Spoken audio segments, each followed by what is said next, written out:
Good afternoon, everyone, and welcome to today's webinar, Keeping Everyone in the Loop, Understanding Hearing Loss and How You Can Help. My name is Annette Johns, and I'm the Associate Director of Policy and Practice with the Newfoundland and Labrador Association of Social Workers. I will be your moderator for the session this afternoon. This is a topic that is of great interest to social workers, and we have over 100 members from across Newfoundland and Labrador tuning in today. Sessions like this will certainly help us as we strive to provide the highest quality services to individuals experiencing hearing loss and to the families or supportive persons in their lives. This webinar is a collaboration between the Newfoundland and Labrador Association of Social Workers and the Canadian Association of Social Workers. The webinar presentation will be approximately 60 minutes, followed by a 30-minute question and answer period that I will moderate. Please send in your questions throughout the presentation. Only myself and the presenter will see the questions. All the housekeeping details you need are included in the housekeeping widget that popped up when you first logged in. Members may claim 1.5 CPE hours for this session under the required category of workshops. So I now want to introduce our speaker, Brittany Hiscock. Brittany is a registered social worker and coordinator of programs and services at the Canadian Hard of Hearing Association, Newfoundland and Labrador. She has been in this position for 3 years. Brittany facilitates programs for children, youth, and seniors and provides support for individuals and their families, helping them cope with hearing loss. She is passionate about empowering people to be self-advocates so they can effectively communicate their hearing needs. Brittany completed her BSW at MUN in 2015 and has just begun her MSW at Dalhousie University. I want to thank Brittany for giving so freely of her time with us this afternoon to facilitate this webinar. And so without further ado, I'll now pass things over to her to begin the presentation. Over to you, Brittany. Thank you, Annette. Welcome, everybody, and good afternoon. So the title of my webinar is Keeping Everyone in the Loop, Understanding Hearing Loss and How You Can Help. So I'm going to help you understand a little more what it's like to have hearing loss at various ages of the lifespan and give you some resources and suggestions of what you can do if you're working with an individual with hearing loss. Okay, so just to tell you a little about me, I think Annette covered most of it there in the beginning, but I'll just add a couple of little things. So when I started working at the Canadian Hard of Hearing Association, I completed some special training through the Hearing Loss Association of America to be a hearing loss support specialist. So all staff at the Canadian Hard of Hearing Association have this specialized training, and it just helps give me a deeper understanding of the challenges that people with hearing loss experience and how I can help support them. So on a daily basis, I work with individuals of all ages with hearing loss and their families, as well as other people involved in their support network. Okay, so to help you understand a little more about the challenges hearing loss brings with it, I'm going to just quickly go over the most utilized programs offered by the Canadian Hard of Hearing Association, or CHA-NL, as I'll likely refer to it through most of the presentation. So this will give you some insight into the everyday challenges and barriers encountered by individuals with hearing loss, and there will also be a resource for you of programs you can refer your service users to. So I found this, and another reason I wanted to share this is this was kind of the most impactful thing for me when I first started working here, just looking at all the programs and understanding that people require these programs and so many people use them. So it just helped me understand what challenges they encounter and just helped me relate to them a lot better. So for those of you that aren't aware of the Canadian Hard of Hearing Association, it's a nonprofit charitable organization committed to the prevention of hearing loss and the provision of programs and services based on awareness, accessibility, and advocacy services that promote a better quality of life for hard of hearing and late deafened people of all ages and their families in our province. Okay.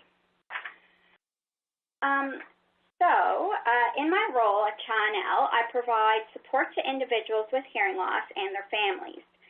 Typically, I get phone calls from family members asking questions for the person with hearing loss. This is usually because hearing on the phone is a challenge, so other people are usually involved to help them get the information. So this can occur for a variety of reasons. So as I just mentioned, I provide support over the phone as well as through email and social media and in person. So we try to be as accessible to individuals with hearing loss to communicate with us in a variety of ways. The most common questions people have are about funding for hearing aids because if I'm not sure if you're aware, but they can be quite costly if you have to pay out of pocket yourself.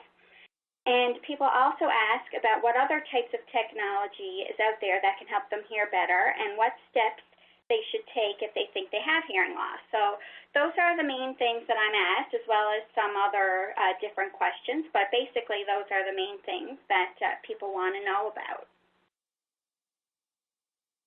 Okay.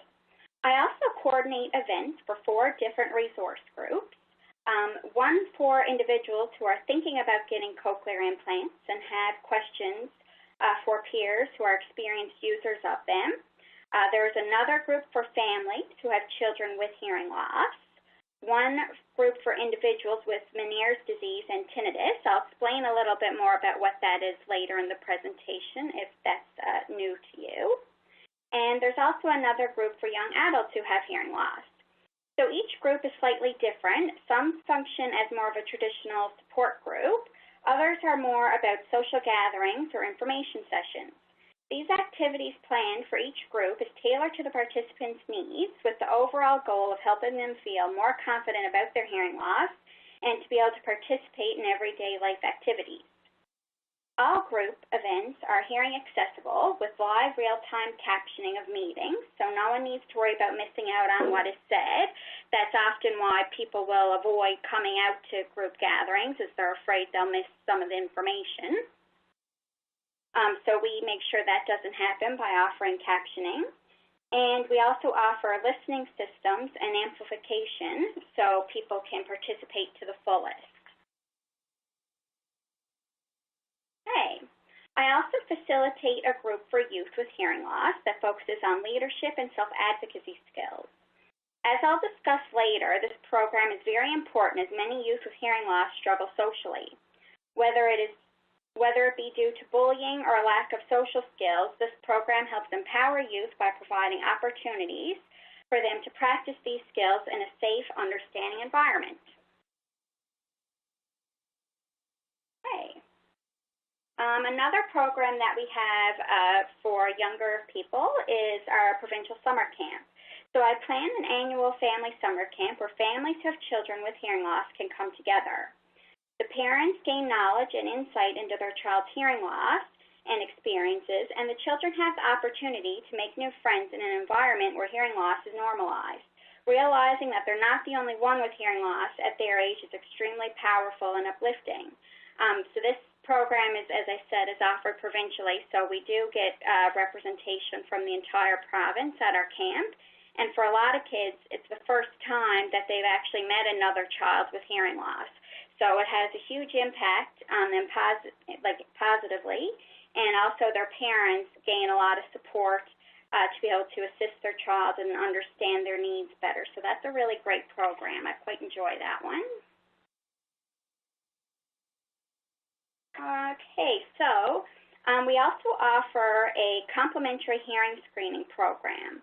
So this helps individuals treat their hearing loss early.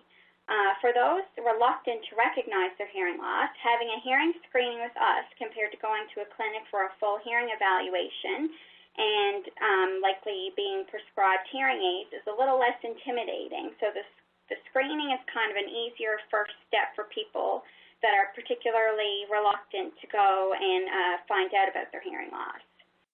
There's no worry of feeling pressured. You can just get the information you need and decide what's the best solution for you and when you're ready to make a change. That's a really great program we have, and it's fairly new. Another program that I'll tell you about is we offer 3 levels of an on-site speech reading or lip reading classes as a rehabilitation program for individuals with hearing loss. They learn to recognize lip movements to help fill in blanks when they cannot hear and learn coping strategies for challenging hearing situations. This is a very popular program. We offer it twice a year in the fall and the spring, and classes are pretty well always full both times. Family members are also welcome to attend, and they often do, and they get a lot out of the session as well. They learn how to understand their family member a little better and how to be better communicators. And it also helps increase awareness of hearing loss for everyone. So people really like this program, and where it's in class, there's a huge social piece, so people get a lot out of that as well and appreciate it. New for us actually this month, we offer that our speech reading program online. So this has helped us make the program provincial, because given we only have one office here in the Mount Pearl area, it's hard to kind of offer some of our programs like speech reading to everyone across the province. So now we have the online version of the course, so it's pretty much all the same information. The only piece that's missing, unfortunately, is the social aspect. But other than that, it's a very great program, and people can access it from wherever they are, and it's self-paced. That's really great. Okay, so I've just got two more that I'm going to tell you about. So we have a technology lending program it's also very popular, maybe even the most popular, I would say. Service users can access this program by phone, email, text, social media, and in person. Those who live close to our office and can come in for an appointment to borrow a device, we'll show them some different options, and they can pick out what they would like to try. And then if you don't live within the region of our office, we can also mail out devices and have a chat over the phone or through text or email and determine which products would be most helpful to you. The loan program, you can have a device for 3 weeks, which allows for a week of testing, and then if the product is suitable, you'll have time to order your own before you have to return it, which is really good, because a lot of people, when they try these devices, it's just like, wow, they can't imagine not having it and don't want to give it back. So we allow lots of time. So if you find something suitable, you don't have to be left with nothing again, and you can get your own and continue to hear as best you can. So in our program, we have personal listening devices, phones, TV systems, and alerting systems. I'll give you some detailed example of these devices later in the presentation. So the last program I'm going to mention is our Alert and Aware program. And I think this one is really important for everyone to know about because it involves safety.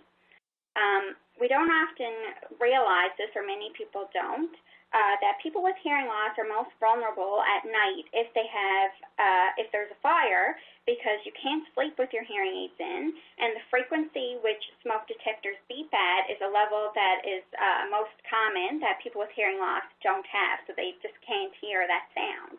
So this program provides a special alerting system that uses a vibrating disc you place under your mattress that will detect the sound of the smoke detector for you and vibrate to wake you up. The program uses a sliding scale and is income-based, so applicants can receive this device free of charge or at a subsidized cost. So it's very accessible to everyone. On my next slide here, I have a picture of the device that you get through the Alert and Aware program, just so you can see what it's like. So the disc-shaped device on the lower left is the vibrating piece that will go under your mattress. And the larger piece with a screen on it there at the top of the picture is the part that would hear for you and activate the vibration of the disc. And it actually also functions as an alarm clock, so you get two really good uses out of it. So it's a great program. All right. So I'm going to talk a little bit about now what hearing loss is and explain where hearing loss occurs, just to give you a little more in-depth understanding of hearing loss. So this picture is one we use for our grade 4 program that teaches about the different parts of the ear. So it's nice and simple, and you can see the basic names of the key parts of the ear responsible for hearing. So there are two types of hearing loss, conductive and sensory neural. Conductive hearing loss occurs in the middle ear and involves the three tiny bones in our ear. So it's sort of behind the eardrum if you look in the diagram. Sometimes this type of hearing loss can be temporary and fixed with surgery. For example, some people can be born without one of the bones, and an ENT can do a surgery and replace those bones and restore your hearing. When this type of hearing loss cannot be corrected with a surgery, though, it is often treated with use of hearing aids or a middle ear implant that still involves a minor surgery, and people wear a device on their ear that resembles a hearing aid. The other type of hearing loss, which I would say is probably more common and what I encounter more, is sensory neural hearing loss is always a permanent hearing loss. This type of hearing loss occurs in the cochlea, and it can be caused by exposure to loud sound, genetics, viruses that attack the ear, and aging, just to name a few causes. Treatment for this type of hearing loss is usually a hearing aid, and for more significant hearing loss, a cochlear implant. The cochlear implant involves the surgical implantation of an electrode into the cochlea that communicates with an external device that the person wears that resembles a hearing aid. One of the most important things to know about the ear and our hearing is that our brains are actually what does most of our hearing and understanding. So our ear just converts the message for our brain to understand.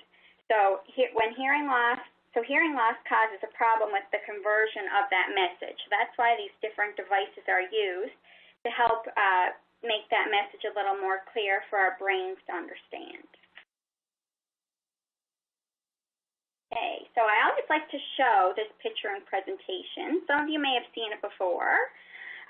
It's a very good visual of hearing loss. The left side shows what we would consider good or average hearing. It's clear, we can see all the words and understand the message. The right side demonstrates what a message is like being received by a person with hearing loss. We know there's a message there. We can see pieces of the letters. Our brain has to put more effort into trying to decode this message or fill in what parts we can't see to solve this puzzle. So, if you can imagine yourself having hearing loss, and the right picture here is how you receive all messages, you'll probably realize how exhausting that would be and frustrating, and how it would impact all aspects of your life. Okay. So here are the most common signs of hearing loss that people notice. So they have trouble hearing in noise, so at restaurants, for example, or at family gatherings. They'll usually say people are mumbling or they're talking too low. They can hear at a distance, so if someone is in another room in the house and calls out to them, they won't hear anything, or they won't be able to understand what the person's saying. The volume of the television, so that's a very common one that I hear, especially if I'm contacted by family members. The volume of the television is just turned up too loud for what is comfortable for other people. I also hear people say they have trouble hearing children, so for older adults, if they have trouble hearing their grandchildren's voices, or they can't hear the birds chirping, or sometimes women's voices are more challenging than men's, and it can also be vice versa. If these sounds are challenging, smoke detectors are also most likely difficult for this person to hear, as I mentioned before. And another common sign is asking people to repeat themselves. So this one you quite notice this one I'm sure you notice often if you're working with clients with hearing loss. They'll probably be getting you to repeat, or their family members will tell you. They're always telling them to repeat, and it can be a source of frustration for people too when that happens. Okay. So I'm just going to tell you a little about some other common conditions that affect the ear. So Meniere's disease. So I mentioned earlier we have a resource group for individuals with Meniere's disease and tinnitus. Meniere's disease is a complex condition that often takes time to diagnose because there are no definitive diagnostic tests for this. An ear, nose, and throat specialist typically diagnoses this after other conditions have been ruled out. There are several symptoms people with Meniere's disease have, and they may not have every one of the symptoms, but they have some combination of them. The symptoms include hearing loss, tinnitus, or ringing in the ears, severe dizziness and vertigo resulting in nausea and can hit them at any time without warning. They also experience a sensation of fullness in their ear. The most debilitating symptom people struggle with is the vertigo. In some cases, people are unable to work because the attacks are so frequent and severe, so they don't know when it's going to happen and for how long it'll last, that they can't kind of get up and walk around because they're so dizzy and the room is spinning and they're nauseous. I hear a lot of people with this, they'll carry like a Sobeys bag around with them or something because they're afraid of being nauseous in public, and it just hits them instantly. So you can imagine how challenging it would be to live with that condition. There is a medication that sometimes stops the vertigo for a while and alleviates some of the symptoms, but it works for some people, not everyone. So it's kind of, some people can get relief, but others can't. The other condition, tinnitus, which I mentioned is a symptom of Meniere's disease, but it can also occur on its own. So tinnitus, or tinnitus, some people pronounce it a little different, is ringing in the ears or a head noise. So the person hears a sound that is not really there. People can get tinnitus from exposure to loud sounds. Some medications cause it, and sometimes it is just unknown how the person developed tinnitus. For some people, it's minor, and it just kind of comes and goes. So it's just maybe they don't hear it every day. Every other day, maybe they notice it for a short period of time, and they're not really bothered by it. But this condition can be really debilitating for people if it's there 24/7. It's really distracting. It causes great difficulty with sleeping. If you can imagine, a client had told me for them the sound resembles a lawnmower. So she said it's like having to talk to everybody all day while talking over the noise of a lawnmower. So you can imagine how frustrating that would be.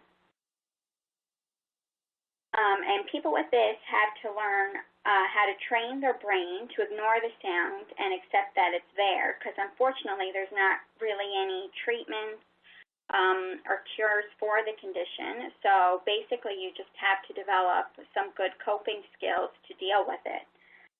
Some triggers that make tinnitus worse are stress, sodium, caffeine, and alcohol.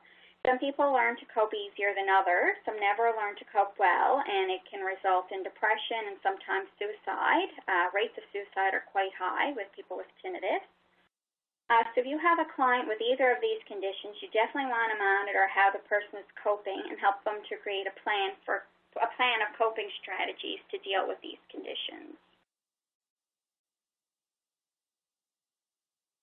Okay, so I'm just going to give you a couple of statistics now. In Canada, 1 in 5 adults experience hearing loss. This likely means several of your coworkers have hearing loss, your clients, family members, friends, etc. With a statistic like 1 in 5, everyone is likely to know at least one person with hearing loss. Another interesting statistic is that 70% of people who have reduced hearing are not even aware that they have a hearing problem. So this one's very interesting. As you probably suspect or have encountered, this creates a source of conflict in relationships. It is also a known fact that family and friends notice someone's reduced hearing before they do. So this typically happens for a couple reasons. When you have hearing loss, it doesn't mean that you have no hearing.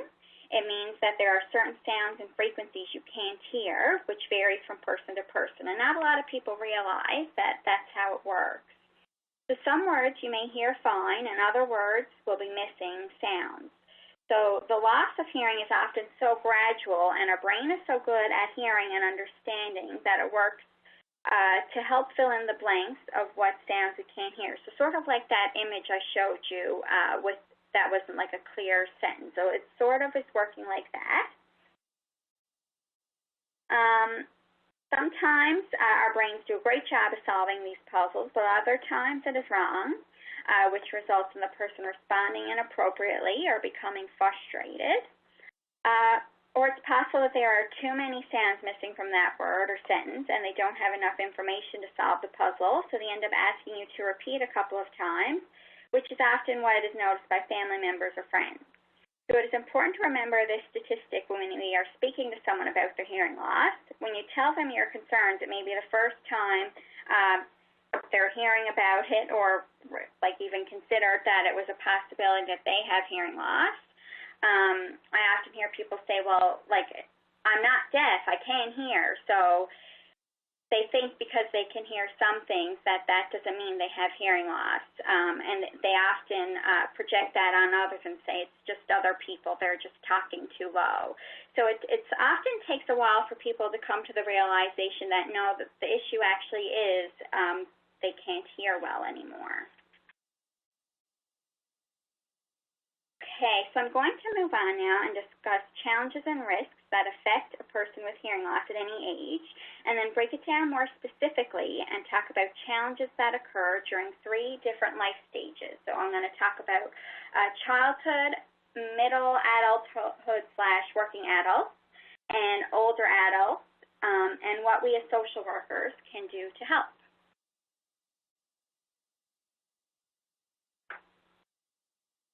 Okay. So stigma and attitudes can be a big hindrance to individuals seeking treatment and diagnosis for their hearing loss.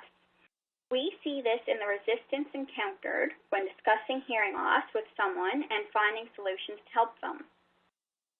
They don't believe the results of their hearing test, and as the statistic I gave earlier, 70% don't realize they have it. So they're often in disbelief of the test.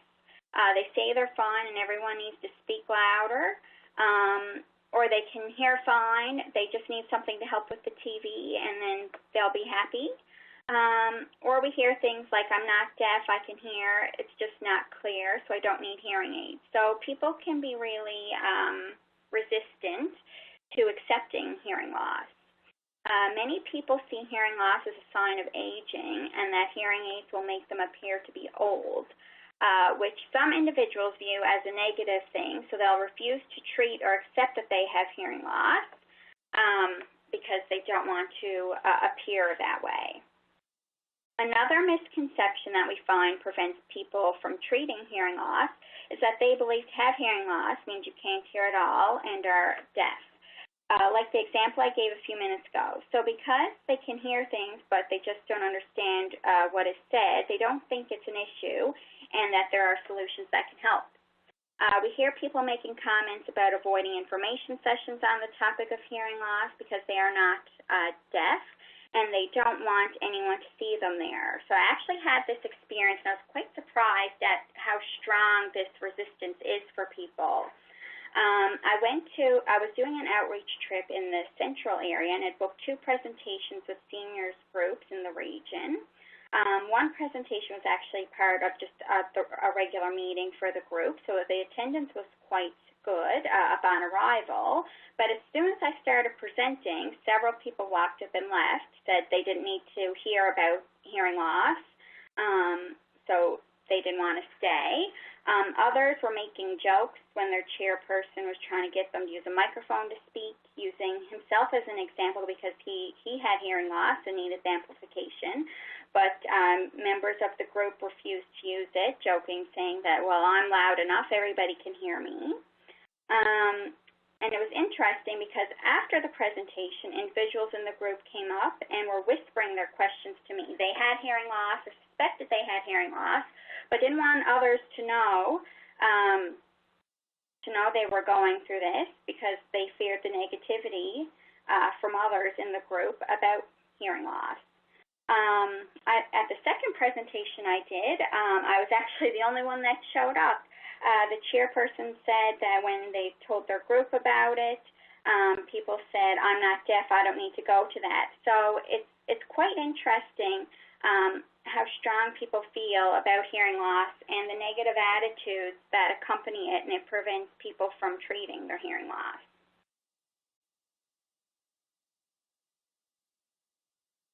Another challenge people encounter has to do with their expectations of hearing aids. So I included this information here because not a lot of people realize what hearing aids can and can't do. So I think in our role as supporting people and the work we do, I think this is really important for everyone to know about so you can help be more encouraging and supportive of people when they're trying to adjust to new treatments for their hearing loss. So this issue can be that family members' expectations of hearing aids, they don't understand how they work and they talk negatively about it to the person wearing them. Or it could be expectations of the user of the hearing aids, that the hearing aids aren't living up to their expectations of what they thought it would be like. So it's assumed by many that hearing aids are like eyeglasses in that you put them on and you can see or hear normal. Hearing aids are, as it says in the name, an aid. They do not work like our natural ear to filter out background noise, to focus on the important sounds, and they only have certain capabilities. So the person will hear more than before they've worn hearing aids, but there are still there's still going to be some sounds that they can't hear well. So it will be much better than not using them, but it's not a perfect device. Another thing to know is that there is an adjustment period for hearing aids that can take a couple of months. When a person first wears hearing aids, everything sounds different.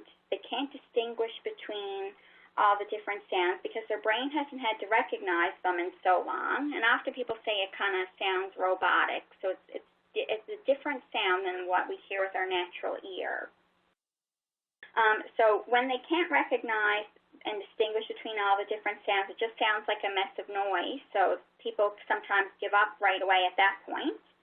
And many people often need encouragement to keep trying and keep wearing the hearing aids as long as they can in the daytime so their brain can adjust faster. So the more they use it and their brain practices hearing all the different sounds, they'll get better at distinguishing and will have a more positive experience using their hearing aids. But it's also okay for people to take listening breaks. So as you can imagine, it can be pretty exhausting working so hard to try to hear everything. So people do need to take breaks from listening, and we really encourage that in our children's programs. They can incorporate that as they become adults and help them cope with stress and their hearing loss. So taking a few minutes break every now and then is okay and really important. I think this is also a really important point for social workers to know, so you can help support family members of the person with hearing loss. So if they're being really negative, saying, well, the hearing aids, they don't work anyway, I don't know why they're wearing them, they still can't hear. So you can kind of help them be more positive and show empathy and encouragement to your client with hearing loss so they have a better experience and have more success. Okay. So to follow with those challenges, here are a couple of risks that research has found in individuals with hearing loss. So the first one is individuals with hearing loss can experience an impact on their mental health. They often experience frustration, isolation, negativity from peers and family, discouragement and stress, which can lead to depression and anxiety. Grief can also be experienced by individuals who lose their hearing as an adult, most often if they lose it instantly and not gradually. So there are some situations where people can just go to bed and hear, and they wake up in the morning and their hearing is totally gone. I've met several people like that. So as you can imagine, that can be a very traumatic experience, and they can go through the stages of grief for losing their hearing.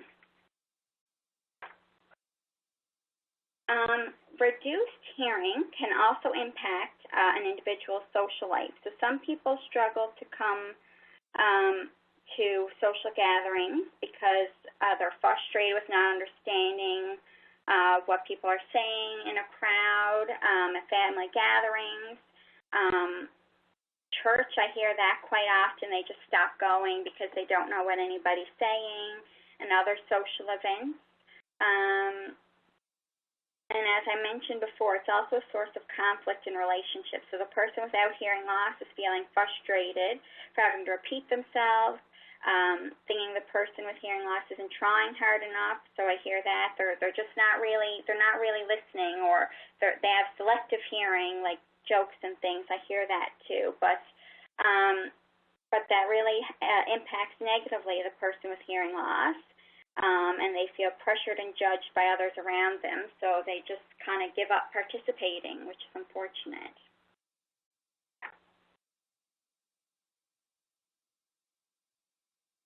Okay.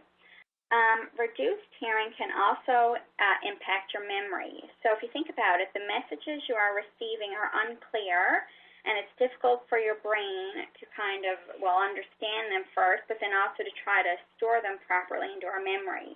So research has shown that individuals were also incorrectly diagnosed with dementia when really the issue was that they had hearing loss. So when they were treated for their hearing loss, they didn't have any of the symptoms of dementia anymore. So it's really important to try to figure that out if you're assessing somebody, and if hearing loss is impacting on the person's cognitive abilities. Okay. So now I'm just going to talk about individuals' experiences at different stages of life and what you can do to help. So older adults' experience with hearing loss comes with some unique challenges and risks compared to that of a younger person with hearing loss. Older adults are more likely to experience isolation. They are really impacted by stigma and fear of looking old, as I discussed a few minutes ago. Older adults tend to have more challenges adjusting to hearing aids. As we spoke about a few minutes ago, there is an adjustment period, so your brain has to build new pathways and relearn to distinguish between sounds. Hearing aid technology and other assistive technologies are really new and different, so for older adults, sometimes it can take them a little longer to learn or relearn how to use these things. There has also been a lot of research recently linking earlier onset of dementia to untreated hearing loss. So if someone does not wear hearing aids or other assistive devices to hear better, the extra strain on their brain leads to having dementia earlier. This is a big area that's being researched currently.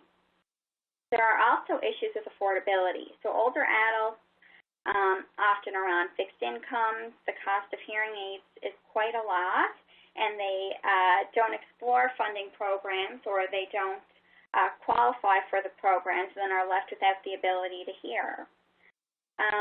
Dexterity is also an issue that often impacts older adults and with hearing loss. So if they have arthritis or other conditions affecting the mobility of their hands, then putting in and manipulating hearing aids is often a difficult task, so they can't always be successful in using the hearing aid.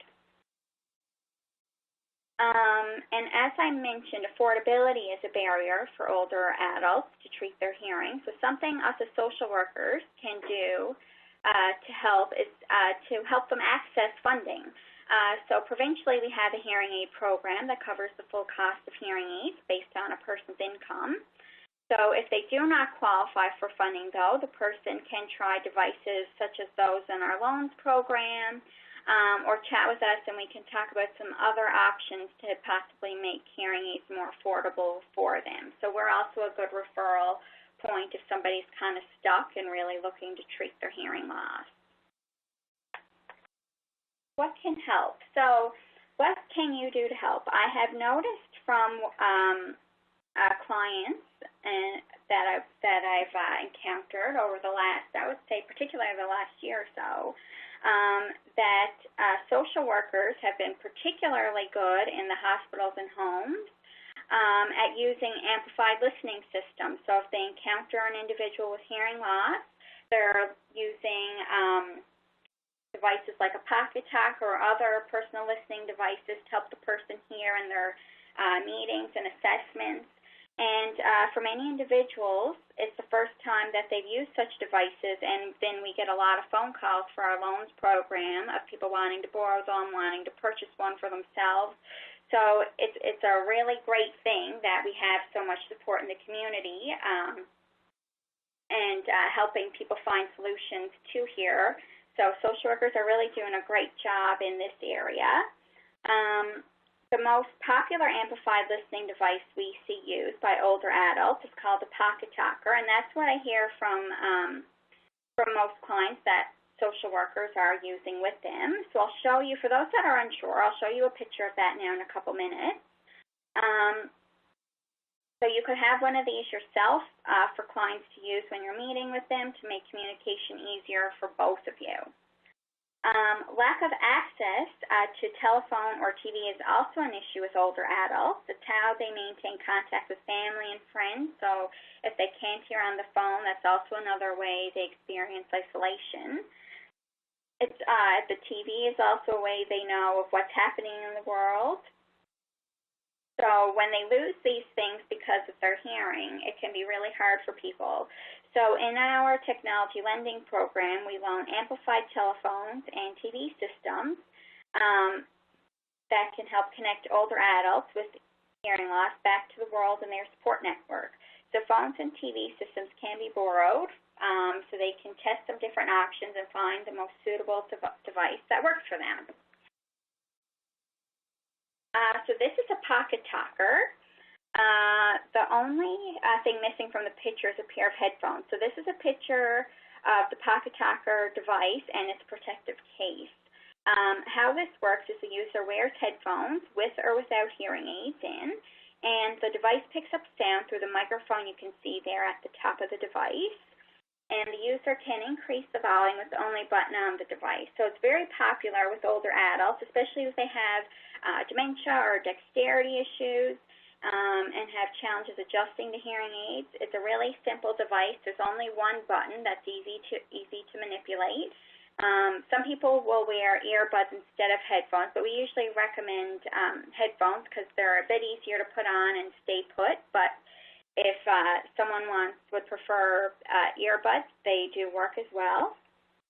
So this device is very durable and affordable. I also have a picture here of an example of an amplified phone in our loans program. So the volume is much louder on this phone than it is in a regular phone. Many of them have tone adjustment and increased phone ringer volume, as well as larger buttons. So vision is an issue. It can also help with that. When it comes to phones, people often have to test different ones to find something appropriate for them. So that's a benefit of referring someone to CHA's technology loan program, so then they can experiment and find out which phone is most useful to them before they have to go spend money on a device that may actually not be useful. Okay, I'm going to move on there now to working adults. So when it comes to working adults, they face some different challenges with their hearing loss. They often feel less confident to complete work tasks, especially if it involves use of the telephone or meetings with multiple speakers. If the person lost their hearing later in life while they are working and were used to hearing without an issue, then now it's a struggle, and they often fear having to change careers. They feel very limited in what they will be able to do, which leads to additional stress. They also encounter a lack of knowledge and understanding from coworkers, so they may experience discrimination or mistrust of their abilities. We often hear employers are concerned about safety, like if the person won't hear someone approaching from behind, that kind of thing in some situations, or if they will hear properly on the phone what questions people might be asking. So that happens quite often. They might be also shown frustration if they're asked to repeat something or something is misheard. So people aren't always the most understanding. Sometimes the person with hearing loss hasn't experienced negativity from others, but they're just afraid of the judgments that might come from other people. So they kind of keep their hearing loss to themselves or don't explore options. Okay, what can help? So there are lots of options of things that can help a working adult with hearing loss. There are a variety of devices that can help, such as amplified headsets for the phone or inline amplifiers. There are personal FM devices to use in meetings. Most often, though, the solution is not clear, and it takes some creativity to find a solution. So that's kind of one of my favorite things to actually work with is you have to be creative, try to look at the whole environment and just kind of picture the person in their workplace. So it can be interesting trying to find suitable devices to help a person, but it's pretty interesting. So hearing aids today are also very helpful. They come with different settings and accessories so they can be adapted to different listening environments. A lot of times the first step that we start with is just sending someone to see their hearing care professional, to see what else their hearing aids can do for them, because that can also be just a simple fix there. Learning to speech read can also help in the workplace. There are many smartphone apps that can help as well, such as captioning apps, and a lot of those are free, so they can be used in one-on-one conversations or in a group setting, and it'll just pick up word for word what everybody said, and they're pretty accurate. Sometimes there are some errors, but for the most part, they work pretty well. This can also be helpful for social workers if you're meeting with an individual with hearing loss by themselves or with their family. You can use the captioning apps to caption your conversation to help the person follow along. Another thing social workers can do for working adults is assist them with accessing funding programs for hearing devices. So the employer can sometimes cover the cost of devices, or in the current poverty reduction strategy initiatives for persons with disabilities, there is funding available to get technology to keep people working or to help get them in the workforce. So developing self-advocacy skills is also very beneficial. So the person with hearing loss needs to understand their hearing needs and feel comfortable and confident when conveying those needs to others. So it's really good to help people practice that and make sure they do know themselves what their hearing needs are, so they can tell others if they need them to look at them while they're talking or speak up or things like that. So it's definitely good to practice with people how they're going to communicate their needs to others. So I just wanted to give you an example of an assistive device for the workplace. So I find this one pretty interesting. It's an amplified stethoscope. So the person with hearing loss would wear headphones to hear, and they can increase the volume unlike a regular stethoscope.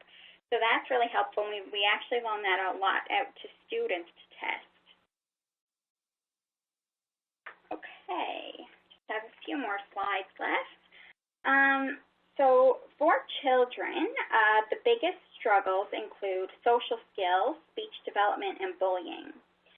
Most of our social skills are developed as we are children from observing, but also hearing our peers. So children with hearing loss miss out on hearing their peers or overhearing conversations their peers are having, such as friends whispering or just seeing and hearing classmates interact with each other.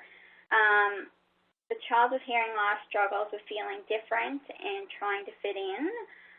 Speech development is also a challenge. They cannot hear words or themselves talking very clearly, so they may mispronounce words, or their speech may sound different, which can then be noticed by peers and be a point of bullying, which can cause then social isolation. And the child with hearing loss, I see sometimes that they just give up interacting with peers, and they have very low self-esteem. Another thing children with hearing loss is that they don't realize all that they're missing out on. So if they're only used to having hearing loss, they don't realize, well, all the sounds basically that are out there and different things they're missing out on. An example that I thought of is in my LEAP program, an individual that I know is very involved in sports had said that last year he wasn't involved in any sports. So I asked him why that was, and he said it was because there were announcements in the morning at school, and he didn't even know that there were announcements, and that was the only way to communicate when were for their basketball team. So he missed out on that opportunity because he didn't hear, and he didn't know he missed it until it was too late. So that was very unfortunate. What can help? So there are a few things that can help children with hearing loss. So using hearing aids and technology, of course, is on the list. Children can use devices in the classroom or while playing sports to hear their coach. So basically, children almost never have to worry about not being able to participate in anything extracurricular. That's not always kind of number one on the priority list of things that I see. It's mostly school, and they kind of forget about, well, what about if they're playing hockey? How will they hear their coach? So there's definitely lots of technology out there to help get kids involved. Practicing social skills and self-advocacy about their communication needs is also huge. So I do a lot of this in my LEAP program. Simple things like getting them to order food at McDonald's, telling the person that's taking their order if they can't hear them, and asking them to speak up or repeat what it is that they said. So if you're working with a child with hearing loss, this is definitely something you can work on with them.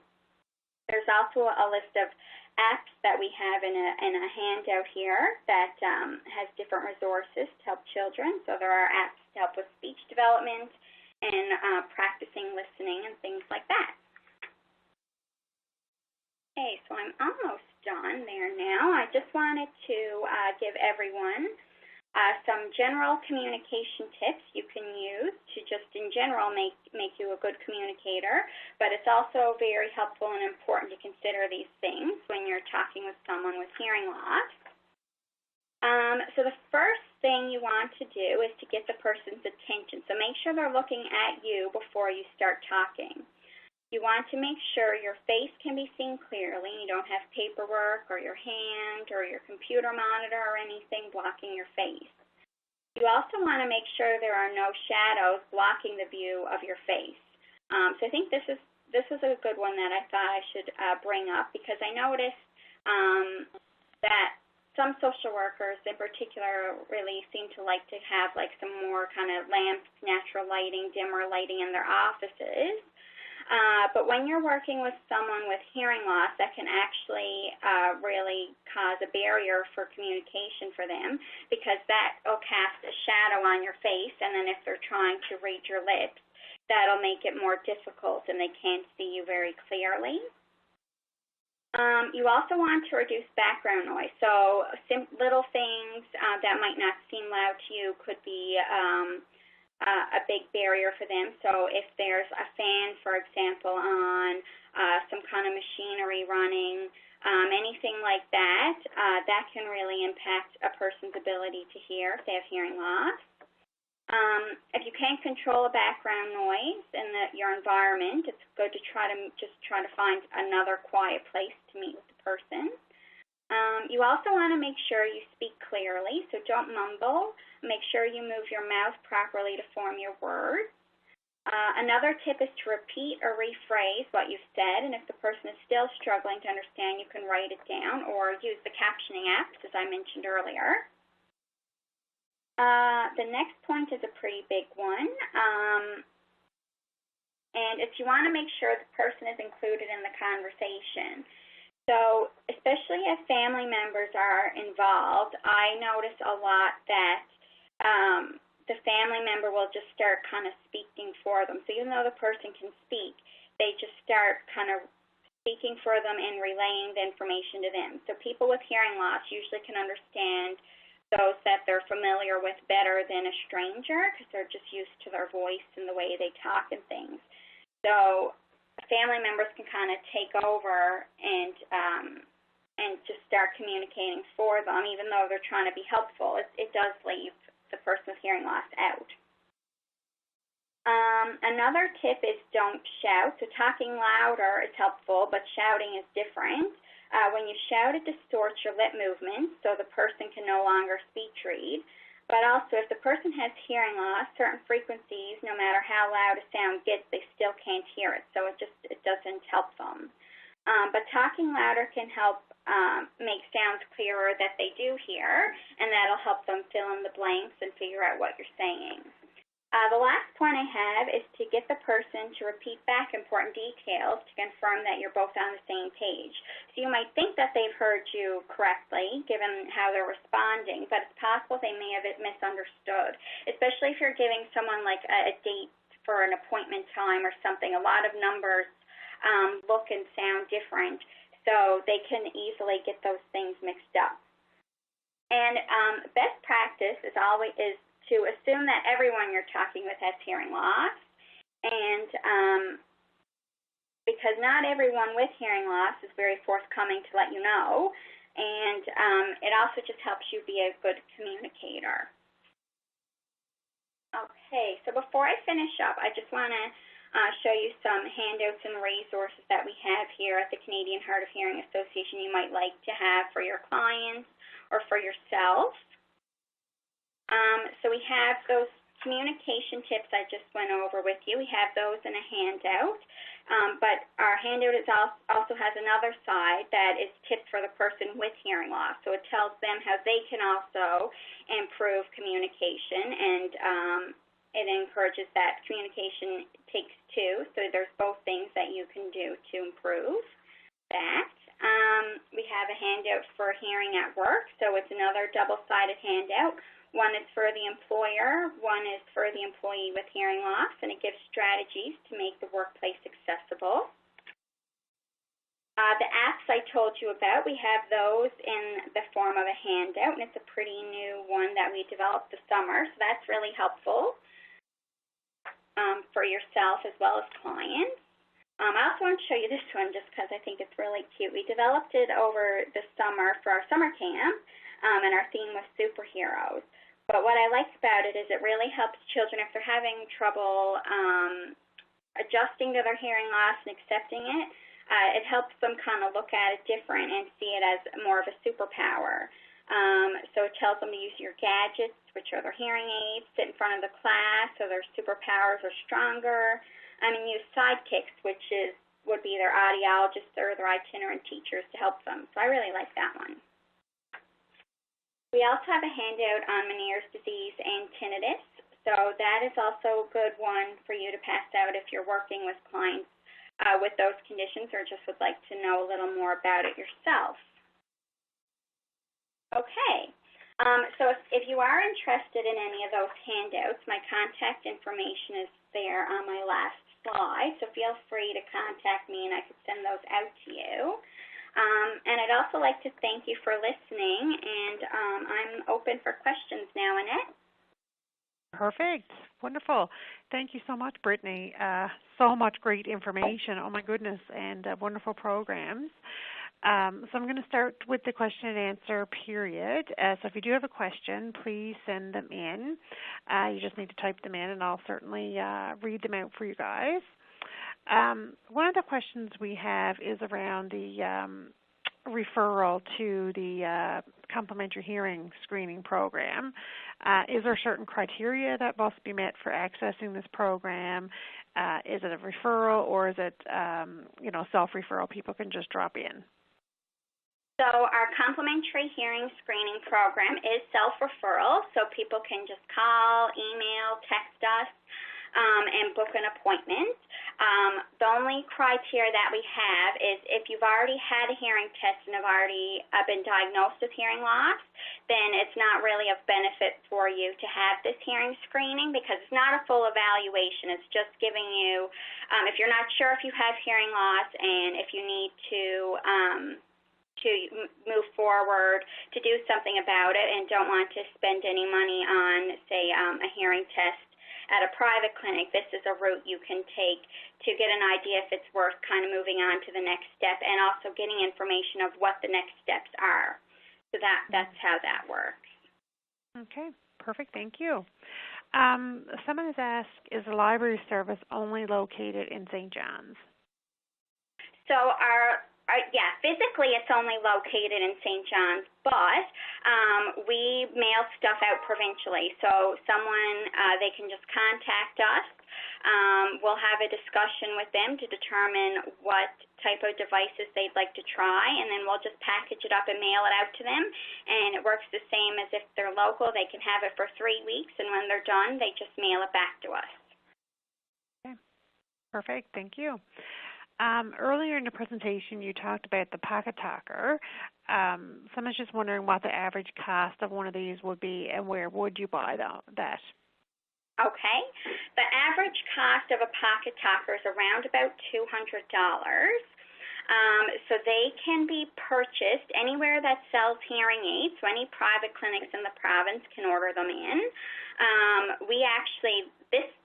Last week, we actually just started selling a few products as a social enterprise for our loans program, just to help support it.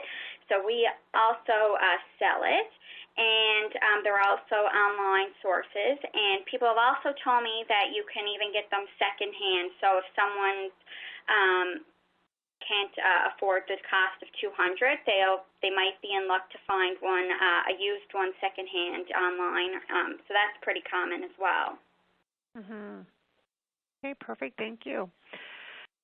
We also had a question more in terms of statistics, I guess. Do we have a sense of how many people are diagnosed with Meniere's disease and tinnitus here in the province? I don't have any statistics on that, unfortunately, but I would say I get several inquiries of people looking for information on that weekly. So it is pretty common here, but I don't have any actual statistics on the rates of diagnosis. Okay, well, thank you. Is there another question? Is there a cost to borrowing assistive technology locally or provincially?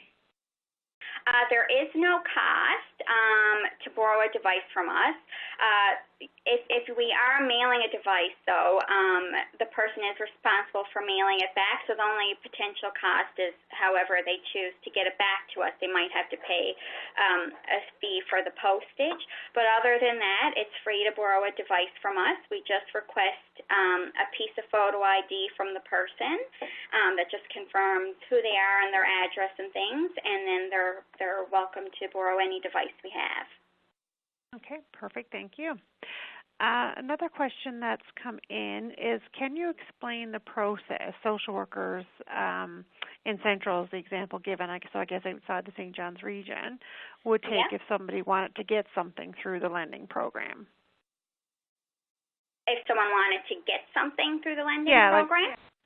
They're saying, can you explain the process social workers would take in Central if someone wanted to get something from the lending program? Okay. So what we often suggest, so we get professionals call on behalf of a person, but we often ask that they get the individual to contact us, so they can call, email, text, however they best communicate. So get your client to contact us directly if possible, because there's kind of a lot of questions that we would need to ask, such as what are the capabilities of your hearing aids? What situations are you having most trouble hearing in? So the social worker may not know the answers to that, but the individual will. So it's best to kind of get them to communicate with us themselves. And then what we do is we will mail them out a form to fill out. That's just their basic information. And then we'll get a photocopy or just a picture of a photo ID from them. They send that back to us, and then we'll determine what device will suit their needs and package that up and just mail it out. And the person has 3 weeks to test it from the time they get the device. So from when they get it in the mail, they have 3 weeks to try it, and then they'll just package it up and mail it back to us after the 3-week period. Does that answer it for you? I think it does, yeah. That's great. Another question we have is, are there services for people with auditory processing disorder? So that is a tricky one.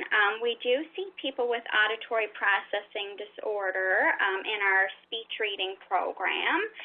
For some of them, it's helpful, but it is a challenge. So sometimes they'll use different amplification, even though they might not have hearing loss. Sometimes they do as well, but sometimes just using a personal assistive device can help. And we also have some literature, so books and things with information about it. So that's kind of the only resources that I know of for auditory processing. Mm-hmm. Okay, thank you. In terms of you had mentioned like the youth program group, all the different groups that are being offered through the organization. Is there a referral or what referral process is used to gain access to some of those resource groups like the camp and those kinds of things? Yep, so to get access to all of our groups, they're all self-referral.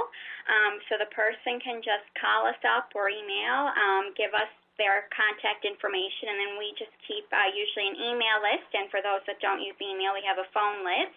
And when events are coming up, camp is starting, any information about group events, we'll send that out when the time comes, and that's how they'll connect, and they can register and attend whatever they like. And are they usually full, Brittany? Like, do you get good uptake with the groups? Oh, we do, yeah. Especially, I would say, with our Meniere's and Tinnitus group, if we have a speaker, we've got a full house. We try to have events here in our office. We have like a nice accessible boardroom space, but sometimes we have to rent venues outside because it's pretty full. And our cochlear implant group also gets very good uptake, and sometimes I have to keep a wait list for things. And our family group, too, we get, usually for that, I can accommodate pretty big numbers because we usually have more social gatherings like a bowling party or art party, for example.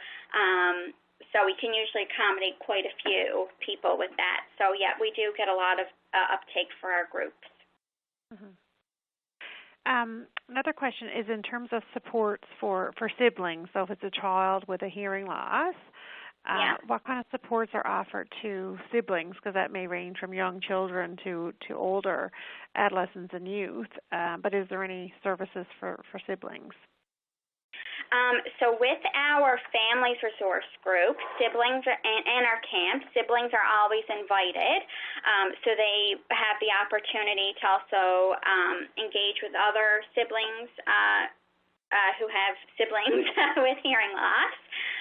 So we provide support that way. So they also have the opportunity to get together and meet with others to kind of understand their experience. So, yeah. Oh, that's excellent. Yeah. Yeah. So in terms of funding for social workers who have clients who are looking to get assistive devices, I know they can borrow some for the library and then they can, order them and buy them. But what funding sources are available to help people get some of those assistive devices?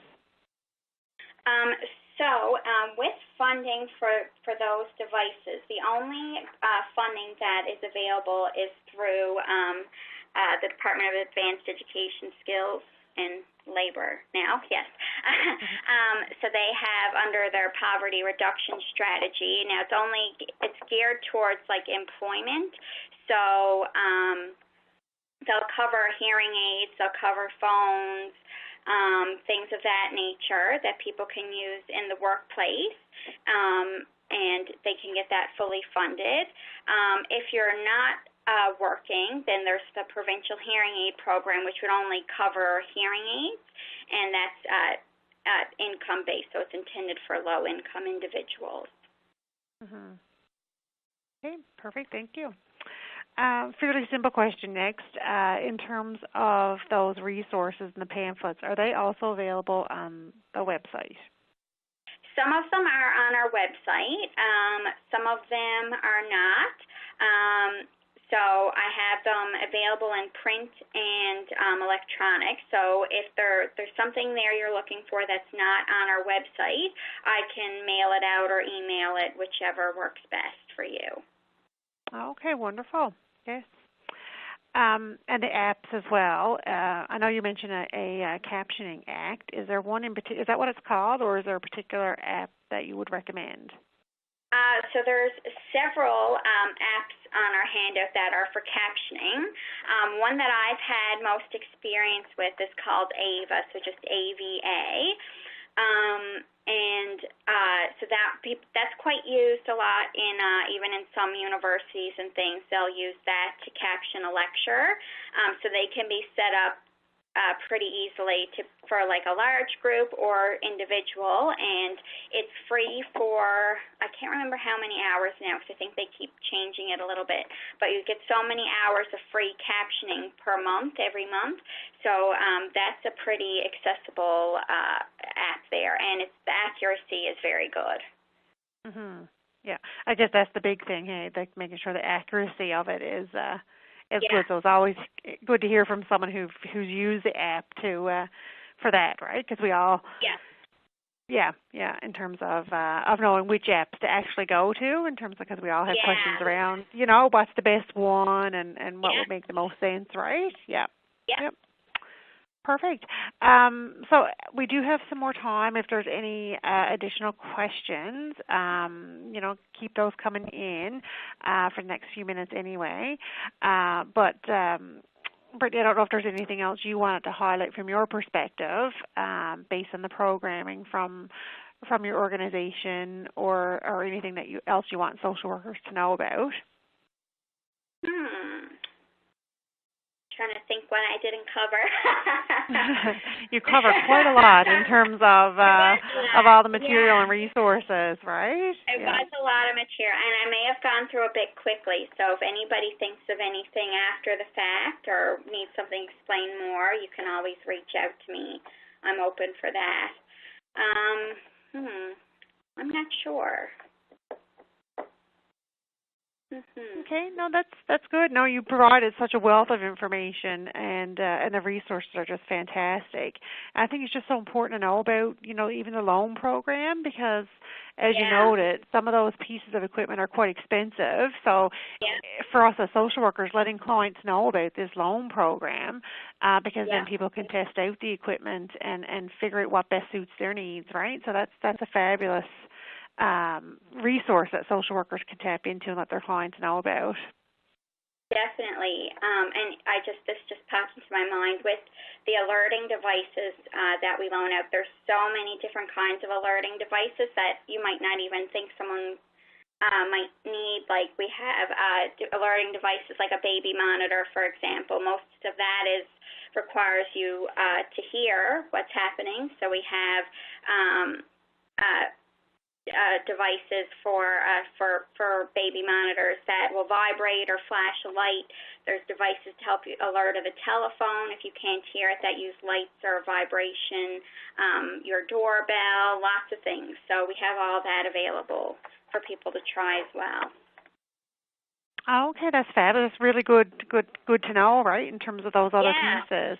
Yeah. Because then how expensive would they be, Brittany? So if someone tried it, say the baby monitoring as one example, and they tried that and really, really wanted to buy that, what's the average cost of some of these devices? So it's quite a range because some of the devices say are only alert to one thing and other devices alert to multiple things. So the more that it does, the more expensive it can be. So it can get quite costly. It can be anywhere from $50 to $300. So there's quite a range depending on what you're looking for. Yeah. Okay, no, that's helpful. And just to be, like you said, to be able to try them out, I think it's fantastic, right? Yeah. So I'm not seeing any more questions come in. I'll just, clue up and really take the opportunity, Brittany, to thank you for this excellent webinar presentation and certainly for sharing your knowledge, experience, and expertise with us today. And as you said, the best practice being assume that your clients will have hearing loss. I think that's a really key point because many of us will, or we've already had clients with hearing loss and we may not have even picked up on that ourselves, right? So the information you provided us, it was fantastic, and certainly in a way we can understand hearing loss ourselves, but how we can support our clients, but any person in our life who may be dealing with a hearing loss. And it's just great to know that the Canadian Hard of Hearing Association, Newfoundland Labrador, has such wonderful programs and services that our clients can avail of, and that they have a registered social worker as the coordinator of programs and services, which I think is fantastic. And social workers, of course, are everywhere, making a difference in the lives of individuals, families, groups, and communities. And I love these webinars where we can get to showcase the work of registered social workers in the province while reflecting on our own learning and how we can enhance our competency and strengthen our practices in the best interest of clients. So thanks again, Brittany, for joining us today. It is truly appreciated, and such wonderful information that was provided, so I thank you for that. Thank you for having me. And I do encourage everyone to complete the evaluation that will appear on your screen, and let us know if there are other aspects related to hearing loss that you would like more information on, or any other social work topics that you would like to have a focus on for an upcoming webinar. Also, please feel free to touch base with me if you want to add your name to a roster of presenters for the upcoming year. I certainly love to hear from you around that. So thanks again, everyone, and enjoy the rest of your afternoon.